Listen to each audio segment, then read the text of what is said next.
Hello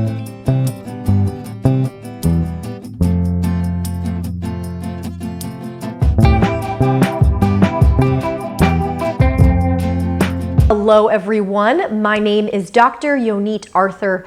I'm an audiologist and strength coach, and you are on The Steady Coach. Today we're going to be talking about chronic pain that often accompanies chronic dizziness disorders. This may come as a surprise to some of you because many of you may not have made the connection between the chronic aches and pains that you're experiencing and your chronic dizziness, while some others of you have become quite aware that when your aches and pains go up, your dizziness tends to go up as well. And many people begin to interpret this connection as having some kind of causal relationship. In other words, when people start to notice this, they'll often think that their neck pain or back pain or headaches are the cause of the dizziness, or that the dizziness is the cause of the pain. In this video, we're going to explore why these symptoms so often occur side by side. We're going to talk about the types of pain that I typically see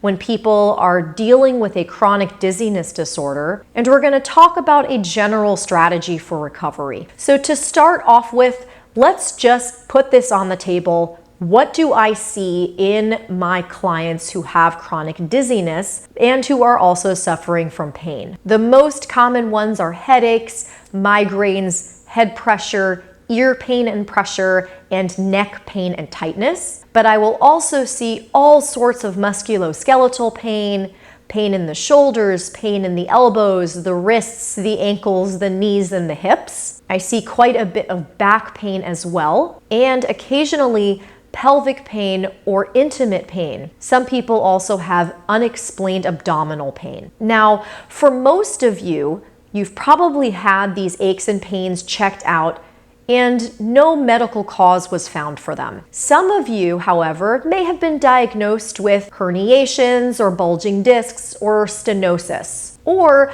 other types of what I call normal abnormalities associated with living your life and getting older that show up in many people with and without pain. These normal abnormalities do not typically explain why you have pain. And if you want to learn more about this topic specifically, I'd like to refer you to the video in the video description from Dr. Howard Schubiner on why all MRIs are abnormal. But if you have a chronic dizziness disorder and you have chronic pain as well that's either medically unexplained or mostly medically unexplained, these are connected. So let's stop for a moment and just discuss what pain is. If you've already been on my channel for a while, this explanation is going to sound very familiar. Pain is the brain's opinion, and pain is your brain's signal that something is dangerous. When sensory information,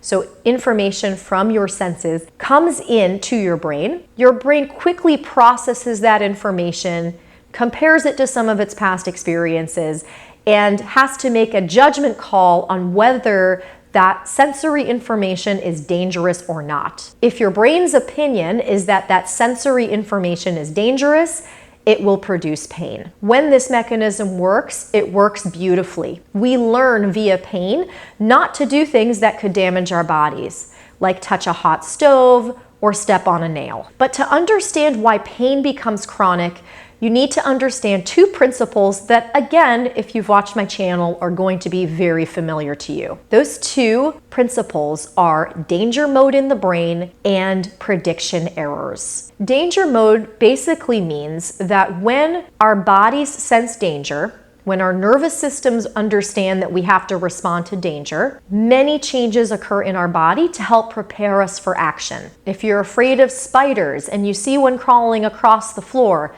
you might notice your heart rate increasing, you might notice sweaty palms. But not just physical threats can cause the brain to go into danger mode. Thoughts, feelings, and emotions can also cause the brain to go into danger mode. Think about some of the significant, difficult events in your life and think about how your body felt at the time. In fact, The state that your body was in is indistinguishable from when you're exposed to a physical threat. So both physical and emotional threats can send your brain into danger mode. When your brain is in danger mode, it's not very good at making predictions. And that brings me to that second principle, prediction errors. As we already discussed, pain is the brain's opinion. In general, our brains do a pretty good job of predicting things that are dangerous and things that aren't. But if the brain is already in danger mode, when the brain is already sensing danger, it's much more likely to misinterpret or mispredict what signals coming in from the outside mean. It might take a perfectly ordinary sensation and have the opinion that it's dangerous and flag it with pain, even if it's not something that's damaged or dangerous. This is what I refer to on my channel as a prediction error. So chronic pain is the result of a brain that is in danger mode, and as a result is making prediction errors. It's predicting pain and danger where there isn't any, and it's amplifying and it's turning on the pain as the result of its predictions, even when there is no physical threat to your body. Now, as I said, this probably sounds familiar because this is exactly the same thing that happens with chronic dizziness. You'll often hear this process referred to as central sensitization, which essentially means that your nervous system is ultra sensitive to threat, and it's much more likely to make these prediction errors that lead to perception of pain and lead to perceptions of dizziness. And this is why those two sets of symptoms so often occur together. When the brain is in danger mode, first of all, your body tenses up. This is the cause of that tension and pressure you will sometimes feel accompanying pain. And then, as the brain continues to sense danger, it begins to make errors in predictions. When your symptoms are dizziness, your brain is not doing a good job of predicting information from your eyes, ears, and sense of touch. When it's pain, your brain is not doing a good job of interpreting information from your sense of touch. So when your brain's already doing this with dizziness, doesn't it make sense that it would also be more likely to do this with pain? And indeed, often what I'll see as people start to conquer their fear of dizziness and the brain starts to turn down the fear response about their dizziness, new symptoms will pop up.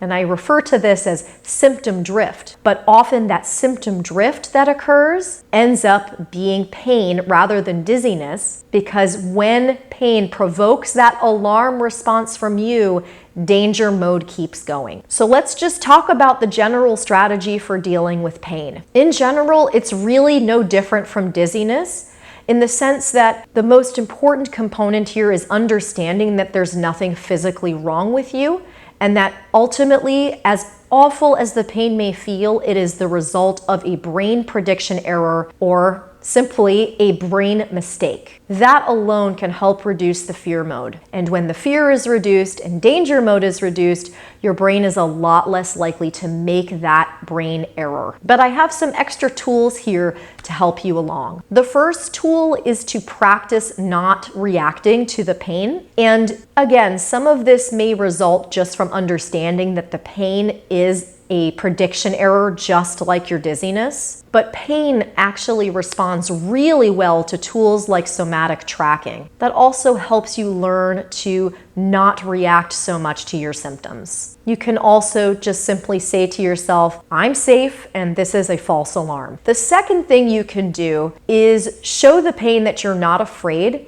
by telling it that it should bring it on. So you'd say, pain, give me more, bring it on. When you're able to do that, as silly as it might feel, you're demonstrating to your brain that you're not afraid, and this reduces that fear signal that's keeping the pain going. The third thing that you can do is dig a little deeper about why this pain might have shown up right now. Often I find that people's symptoms work kind of like a seesaw. When one symptom is high, another symptom will go down. So if you've noticed that, that's excellent evidence for a neural circuit problem, because that doesn't make sense from a physical perspective. But the other reason that symptoms occur is because something is bothering you. As we already discussed in this video, emotions can also cause threat mode or danger mode in the brain. So if a new symptom suddenly pops up, it's a good idea to check in with yourself and see, what were you just talking about? What were you just thinking about? What happened earlier on in the day? And this is why I think a daily check-in to keep your finger on the pulse of how you're doing in general from an emotional perspective is a really good idea during chronic dizziness or any other type of chronic medically unexplained condition recovery. Remember that these symptoms do not typically last long, especially when they're new. Symptom drift, as I mentioned earlier,